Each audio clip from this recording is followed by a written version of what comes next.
Top quality और consistent performance के लिए सिर्फ सिल्वर पंप नाम याद रखना। इजराइल ईरान टकराव ने मिडिल ईस्ट में नया मोर्चा खोल दिया है। इस मोर्चे में इजराइल पर ईरान के हमलों ने कई लोगों को चौंका दिया है। ईरान के सर्वोच्च नेता अली खमेनेई ने कहा है कि वो इजराइल के आगे नहीं झुकने वाले हैं। धीरे धीरे रूस और चीन भी अली खमेनेई के पक्ष में आते नजर आ रहे हैं। क्या इन दोनों देशों का टकराव मिडिल ईस्ट और दुनिया को पूरी तरह से बदल कर रख देगा? कौन है अली खमेनेई जिन पर हमला करना इजराइल के लिए बेहद मुश्किल होता जा रहा है? कौन है अली खमेनेई और कैसे वो ईरान इजराइल की जंग में सबसे बड़ी भूमिका रखते हैं? इस बार के न्यूज मेकर हैं ईरान के सर्वोच्च नेता अली खमेनेई।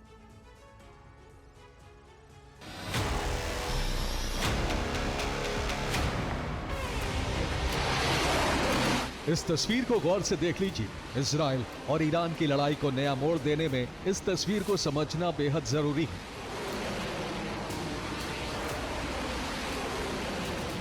ईरान की इस मिसाइल का नाम क्या है, इसने कहां निशाना बनाया, ये सही तौर पर किसी को मालूम नहीं था। असल में ये ईरान की बेहद एडवांस्ड सेजल मिसाइल है।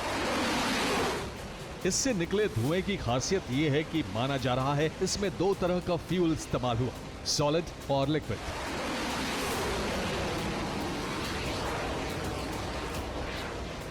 जिसकी वजह से ये करीब करीब पृथ्वी के बाहर पहुंचकर वहां से सटीक हमला कर सकती है। ईरान ने इस मिसाइल के साथ ही युद्ध के सारे नियम बदल दिए हैं, क्योंकि सेजल को पकड़ना या नाकाम करना नामुमकिन माना जा रहा है।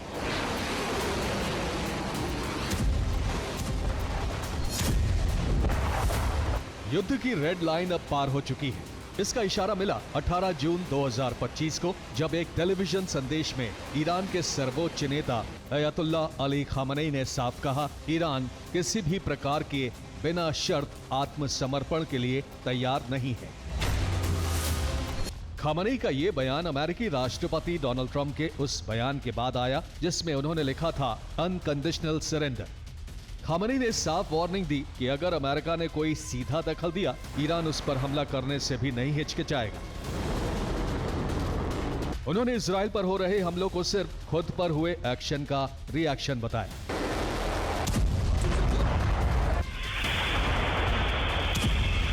इसी दौरान सुरक्षा कारणों से खामेनेई को तेहरान के लाविजान क्षेत्र के एक बंकर में ले जाया गया।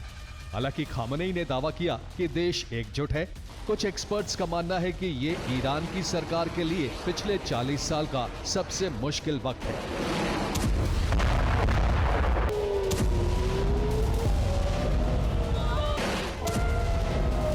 इस मुश्किल वक्त में ईरान ने अपनी फतेह-1 हाइपरसोनिक मिसाइलें और 100 से अधिक ड्रोन लॉन्च किए, जिसके निशाने पर थे तेल अवीव, हाइफा और दूसरे अहम ठिकाने। एक अस्पताल को भी निशाना बनाया गया। यहाँ पर अस्पताल के पास क्या स्थिति है, टीवी 9 के कैमरे से देखिए। भारत का इकलौता टीवी चैनल जो इस वक्त यहाँ पर मौजूद है, या कहें कि दुनिया के कुछ चुनिंदा नेटवर्क में से एक है जो कि यहाँ पर मौजूद है, और यहाँ के सूरत हाल को आप देख सकते हैं। अस्पताल की बिल्डिंग से निकलता हुआ ये धुआं और अंदर जो तबाही हुई है वो साफ तौर पर मुझे दिख रही है। कोशिश भी करेंगे कि इसके अंदर जाएं। अभी वहां पर अंदर जाने से इसलिए रोक लगा दी गई है क्योंकि मिसाइल के हमले के बाद वहां अभी भी एक्सप्लोसिव हो सकते हैं। नेतन्याहू इस हमले के बाद अस्पताल देखने पहुंचे। ईरान की तरफ से दावा किया गया कि इजराइल ने इस सोरोका अस्पताल के नीचे सीक्रेट मिलिट्री बेस बना रखा था। इजराइल ऐसे ही दावे गाजा में हमास के लिए करता था। अगर देखा जाए तो ये वार आर पार की लड़ाई में तब्दील होगा, ये कहना बहुत मुश्किल है, क्योंकि जिस तरह से देश इसको बहुत माइन्यूटली ऑब्जर्व कर रहे हैं, कि देखने की कोशिश कर रहे हैं कि किस तरह का डिस्ट्रक्शन हो रहा है। तो इजराइल को पहली बार अपने आसपास जो मिडिल ईस्ट में जिस तरह से पहली बार चुनौती का सामना करना पड़ रहा है, क्योंकि उसने एक तैयारी की थी कि अपने पड़ोस के दुश्मनों से लड़ने के लिए, लेकिन उसे ये नहीं पता था कि 2000 किलोमीटर से उसके पास उनके यहाँ बैलिस्टिक मिसाइल आएगी जिसको उनका आयरन डोम रोक नहीं पाएगा। ईरान और इजराइल पहले कई बार एक दूसरे को दुनिया के नक्शे से हटाने की धमकी दे चुके हैं, लेकिन ये पहली बार था जब इजराइल ने ईरान में घुसकर एक साथ इतने हाई प्रोफाइल टारगेट को निशाना बनाया। और ये पहली बार था जब ईरान ने इजराइल के डिफेंस सिस्टम की परीक्षा ली।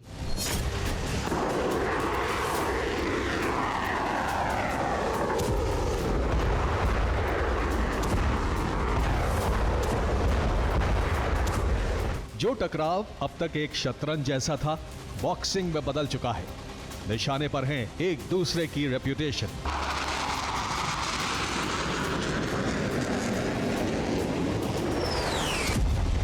इजराइल ने जहां ईरान के परमाणु ठिकानों और हाई प्रोफाइल सैन्य निशानों पर हमला करके ये बता दिया कि एयर सुपीरियोरिटी उसी के पास है,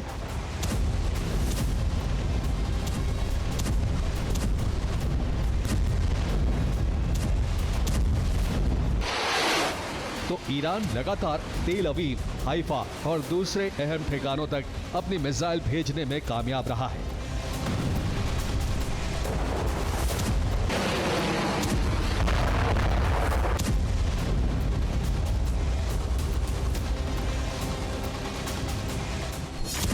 जलते तेल अवीव की तस्वीरों से सवाल उठने लगा है कि क्या इजराइल का एयर डिफेंस सिस्टम उतना कारगर है जिसका दावा किया जाता था।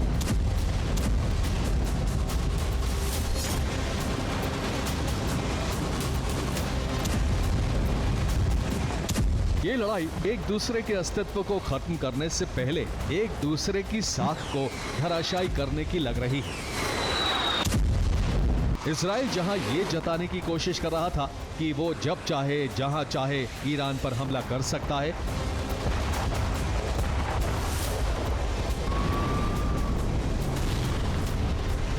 तो ईरान के निशाने पर था इजराइल का डिफेंस सिस्टम,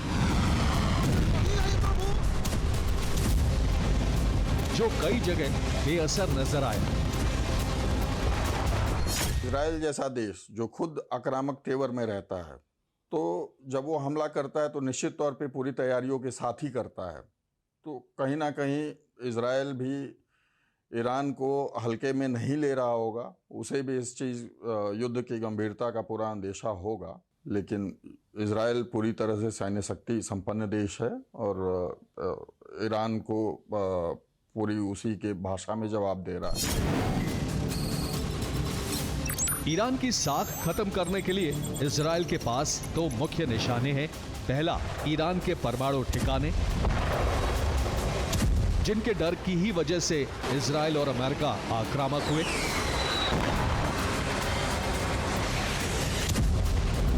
और दूसरा निशान, ईरान मुल्क के सबसे बड़े नेता, उसकी पहचान और सत्ता का केंद्र अली खामनेई।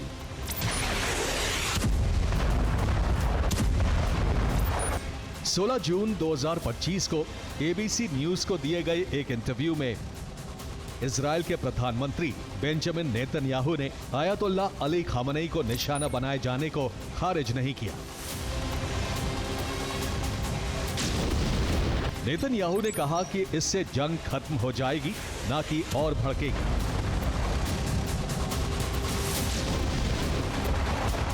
खामेनेई बहुत दिनों से सत्ता में है और जो ईरान में अगर उनके अलग जितने लीडर्स हैं, अगर आप देखें चाहे वह प्रेसिडेंट हो या कोई भी और जो उसके सीनियर लीडर्स हैं, उनका कोई महत्व नहीं बन जाता है। अगर आप ईरान के संदर्भ में देखिए तो खामेनेई माने जाते हैं कि सुप्रीम लीडर हैं और वो हमेशा से एंटी इजराइल और एंटी अमेरिका रहे हैं।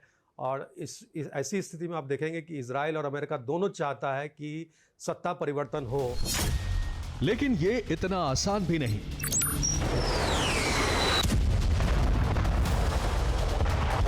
रूस और चीन इस बयान के खिलाफ खड़े आ रहे हैं, यानी जो जंग सिर्फ इजराइल और ईरान के बीच नजर आ रही थी, अब उसका दायरा बढ़ने का खतरा है। रूस और चीन के तेवर के बाद अमेरिकी राष्ट्रपति डोनाल्ड ट्रंप के आक्रामक तेवर भी पहले जैसे नहीं रहे, यानी खामनेई को सीधा निशाना बनाना अब बेहद खतरनाक होगा। लेकिन जंग में हथियार सिर्फ एक हिस्सा होता है, जंग कई दूसरे मोर्चों पर भी चल रही होती है। इजराइल के स्टॉक एक्सचेंज पर हमला,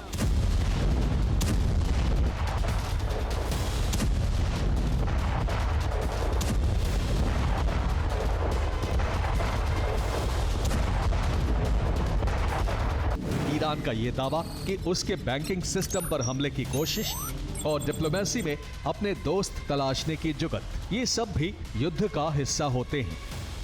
सिर्फ अमेरिका ही है जिसने इजराइल के साथ आने का इशारा किया है।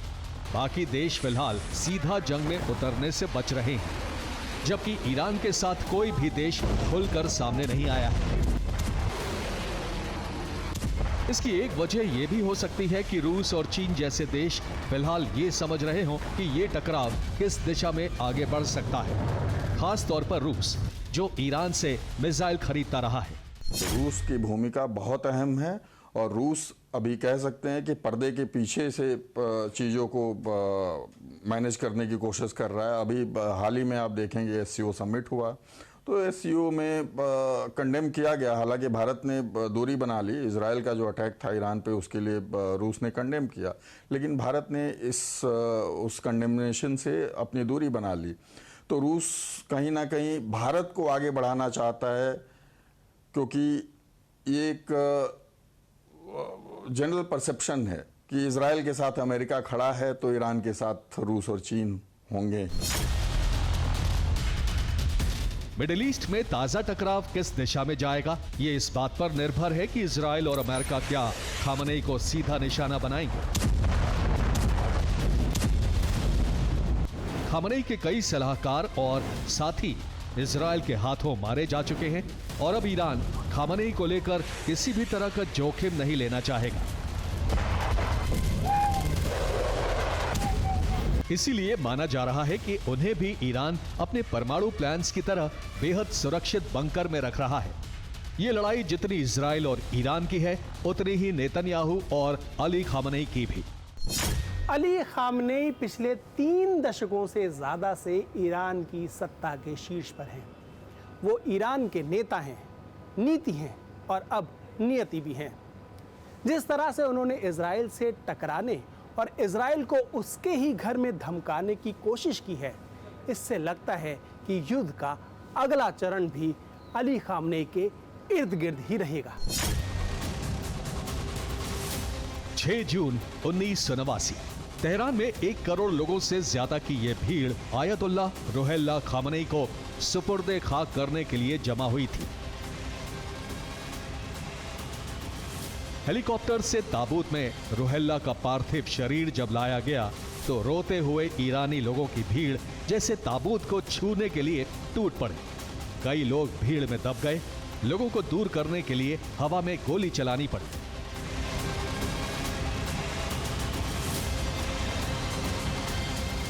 और वो भी उस शख्स के लिए जिसने ईरान पर सिर्फ 10 साल के लिए राज किया था। ईरान में आयतुल्लाह रुहुल्लाह खुमैनी का रुतबा कुछ ऐसा था।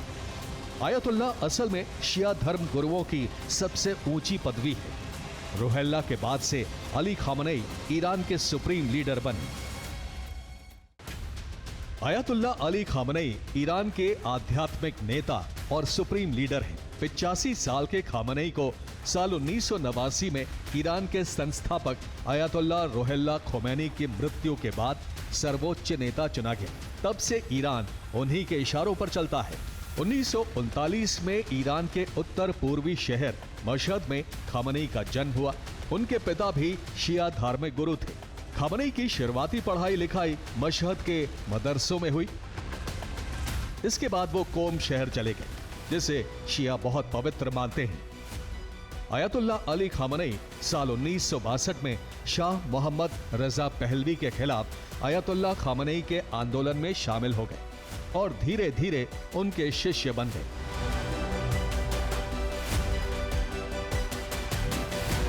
शाह मोहम्मद रजा पहलवी के खिलाफ आंदोलन में खामनेई कई बार जेल भी गए। साल 1979 में इस्लामी क्रांति के बाद जब ईरान को चलाने के लिए अंतरिम सरकार के साथ साथ रिवॉल्यूशनरी काउंसिल का गठन हुआ तो खामनेई को इसमें जगह मिली। इसके बाद से ही ईरान में राष्ट्रपति और प्रधानमंत्री तो बदलते रहे, लेकिन असली सत्ता अली खामनेई के हाथ ही रही। खामनेई 1989 में सुप्रीम लीडर के पद पर बैठे थे। इससे पहले वो 1979 में ईरान में हुए तख्ता पलट के बाद 1981 में राष्ट्रपति बने और उन पर एक जानलेवा हमला हुआ। बम टेप रिकॉर्डर में छुपाकर रखा गया था। खामनेई इस हमले में घायल हो गए। उनका एक हाथ कुछ हद तक नाकाम हो गया। वोकल कॉर्ड्स और फेफड़े जख्मी हो गए। खामनेई का कहना था कि दुश्मनों से लड़ने के लिए उन्हें इन अंगों की जरूरत भी नहीं है। 1989 तक वो इसी पद पर रहे और उसके बाद सुप्रीम लीडर बनाए गए। यानी ईरान में सबसे ताकतवर अली खामनेई ही हैं, जो न सिर्फ धर्म बल्कि विदेश नीति, रक्षा नीति, रिवॉल्यूशनरी गार्ड, इन सब के आखिरी फैसले लेते हैं। देखिए, जब रिलीजियस एक्सट्रीमिज्म की बात आती है, जब कट्टरवाद की बात आती है, जो सरकारें शरिया से चलती हैं, जो सरकारें केवल और केवल रिलीजन के नाम पे चलती हैं, वहाँ पे निश्चित तौर पे धार्मिक गुरु जो होगा वो मजबूत स्थिति में होगा। खामनेई की उम्र 85 साल हो गई है। उन्हें पता है कि उनका सबसे बड़ा दुश्मन वक्त ही है। इन्हीं के इशारों पर ईरान की प्लानिंग और रणनीति को हरी झंडी मिलती है। इस्लामिक गणराज्य के संस्थापक अयतुल्लाह रूहुल्लाह खोमैनी ने इजराइल की तुलना कैंसर वाले ट्यूमर से की थी और कहा था कि पूरे मुस्लिम समुदाय को एकजुट होकर इजराइल का विरोध करना चाहिए। इजराइल भी अंतर्राष्ट्रीय मंचों पर ईरान से अपने टकराव को छुपाता नहीं है। खामनेई के इशारों पर ईरान मुस्लिम देशों को एकजुट करना चाहता है। ईरान शिया बहुल देश है और उसकी कई सुन्नी देशों से नहीं बनती है। सऊदी अरब और ईरान के बीच भी रिश्ते अच्छे नहीं रहे, लेकिन अब धीरे धीरे शिया और सुन्नी देश इजराइल के खिलाफ एक सुर में बोलने लगे हैं। खामनेई के सामने एक और चुनौती है और वो है जनता को काबू में रखने की। पिछले कुछ वक्त में ईरान में कट्टरवाद और मॉरल पुलिसिंग को लेकर प्रदर्शन भी हुए। खासकर एक युवती महसा को जबरन नकाब पहनाए जाने के बाद पिटाई से हुई उसकी मौत ईरान की सड़कों पर लाखों युवाओं को ले आया।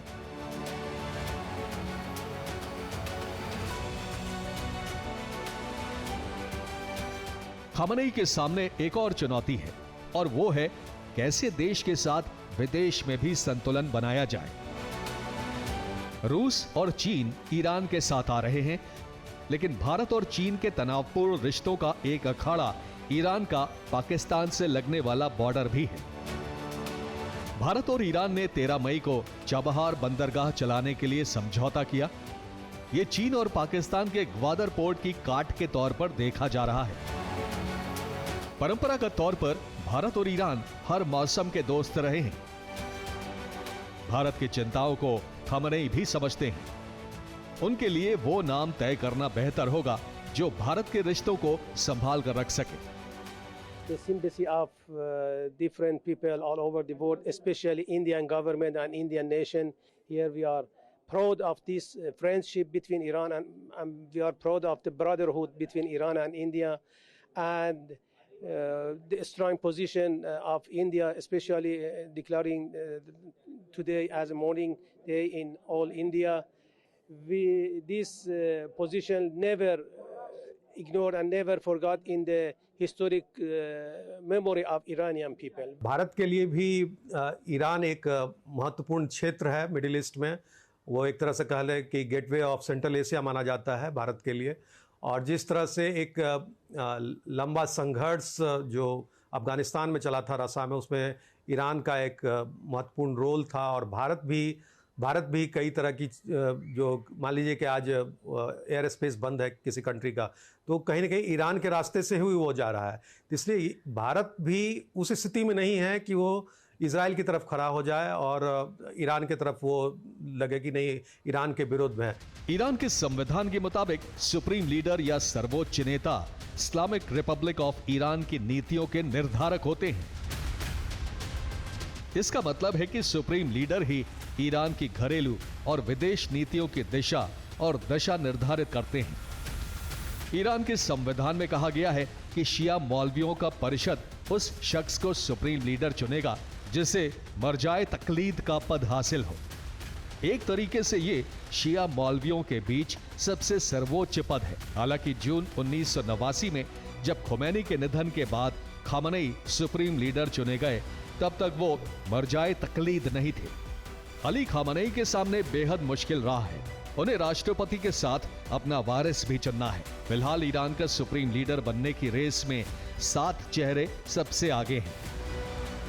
पहला, मुज्तबा खामनेई, जो अयातुल्लाह खामनेई के बेटे और बासिज फोर्स के कमांडर हैं। दूसरा, हसन रूहानी, जो ईरान के पूर्व राष्ट्रपति हैं। एक चेहरा है हसन खोमेनी, जो रुहुल्लाह खोमेनी के पोते हैं। मोहसिन अराकी, मजलिस और गार्डियन काउंसिल के विवाद सुलझाने वाली सभा एक्सपीडियंसी डिसर्नमेंट काउंसिल के मेंबर हैं। साथ ही गार्डियन काउंसिल के मेंबर अली रजा अराफी, एक्सपीडियंसी डिसर्नमेंट काउंसिल के चेयरमैन सादिक लारजानी और तेहरान जामा मस्जिद के इमाम मोहम्मद मेहदी मीर बाघेरी भी सुप्रीम लीडर बनने की रेस में हैं। ईरान और इजराइल के बीच टकराव की टाइमिंग को समझना बेहद जरूरी है। इसके पीछे 3 वजह मानी जा रही हैं। पहली तो वही जो इजराइल दावा कर रहा है, यानी कि ईरान बहुत जल्द न्यूक्लियर बॉम्ब बनाने वाला है। इसकी दूसरी वजह यह है, इजराइल ईरान के प्रॉक्सीज जैसे हिजबुल्लाह और हमास को कमजोर कर चुका है। और इसकी तीसरी वजह है डोनाल्ड ट्रंप, जो इजराइल के पक्ष में तो हैं, लेकिन ऐसा पक्ष इजराइल को इससे पहले किसी भी अमेरिकी राष्ट्रपति से नहीं मिला। यानी कि ट्रंप वो कर सकते हैं जो पहले किसी भी अमेरिकी राष्ट्रपति ने नहीं किया।